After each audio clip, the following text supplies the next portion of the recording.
Oke teman-teman, jadi saya mau menjawab ini. Banyak sekali yang tanya soal apa namanya lokasi, lokasi kerja pengacara. Karena memang beberapa bulan ini saya standby di Jakarta, makanya banyak yang nanya bagaimana terkait dengan penanganan kasus yang ada di Gorontalo. Kemudian apakah bisa pengacara yang di Jakarta itu menangani perkara di Gorontalo atau di daerah lain. Nah begitupun sebaliknya. Perlu saya sampaikan bahwa memang kinerja pengacara itu tidak dibatasi hanya dalam satu wilayah tertentu. Jadi wilayahnya itu NKRI, itu di Undang-Undang Advokat. Kemudian eh, terkait dengan penanganan perkara, meskipun saya berkantor di Gorontalo, saya tetap bisa dong nanganin perkara di luar Gorontalo karena selama ini praktiknya seperti itu. Dan di Undang-Undang Advokat itu dibolehkan juga karena memang wilayah kita itu NKRI. Jadi tidak apa namanya khusus satu wilayah tertentu.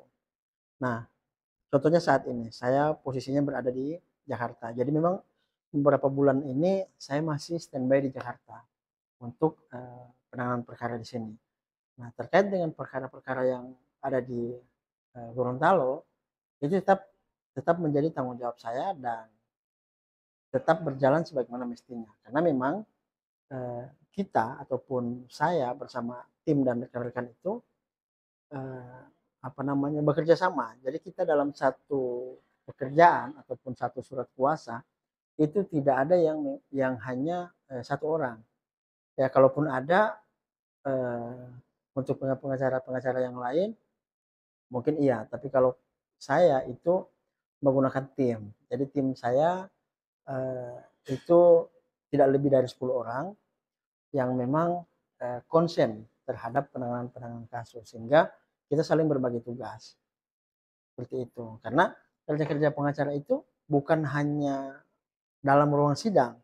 Jadi misalnya hari ini ada sidang, agendanya misalnya penyampaian jawaban atau misalnya pembuktian, tentu sebelum sampai di persidangan berkas itu harus apa namanya disiapkan terlebih dahulu.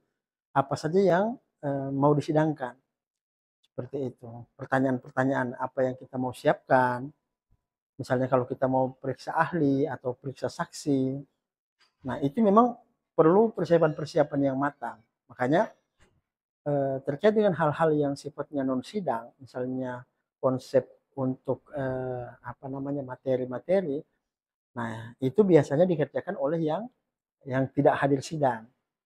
Jadi saling berbagi tugas sehingga ketika itu selesai dikerjakan dikasih ke teman-teman yang mau sidang ini nih berkasnya nih yang buat sidang besok atau misalnya buat sidang nanti sehingga betul-betul terdistribusi baik ini pekerjaan. Nah, itulah yang apa namanya manfaatnya kalau misalnya kita punya eh, tim ataupun partner. Jadi seperti itu. Sehingga perkara yang kita tangani itu semua terpantau dan terurus. Jadi jangan dikira bahwa ketika misalnya si pengacara yang kita berikan kuasa itu tidak berada lagi di wilayah itu, lantas perkaranya diabaikan, eh, prakteknya tidak seperti itu. Kita selalu menjaga profesionalisme untuk penanganan-penanganan perkara terhadap klien. Jadi memang tim itu diperlukan untuk hal-hal yang seperti itu. Misalnya hari ini ada pendampingan BAP di kantor kepolisian ataupun di kejaksaan atau misalnya hal-hal yang sifatnya non litigasi. Nah, itu tim yang turun ataupun kita saling berbagi tugas. Seperti itu. Jadi persoalan perkara mau apa namanya terabaikan itu nggak mungkin. Semua tetap masuk dalam pengawasan. Oke, mungkin itu tanggapan singkat dari saya terkait dengan teknis penanganan perkara. Jadi untuk teman-teman nggak usah khawatir kalau misalnya memberikan kuasa ke kantor pengacara, kemudian perkaranya tidak terurus karena rata-rata ya pengacara itu pasti punya tim atau punya partner. Disitulah mereka berbagi peran. Jadi segala tugas-tugas itu didistribusi ke tim. Kemudian eh, apa namanya, perkaranya dikawal hingga selesai. Jadi seperti itu. Nah, saya yang berada di saat ini berada di Jakarta, kalau misalnya teman-teman mau minta untuk penanganan perkara di luar Jakarta itu enggak masalah. Seperti itu. Jadi tetap bisa kita urus, ya hanya saja memang akan terbengkalai bukan terbengkalai juga.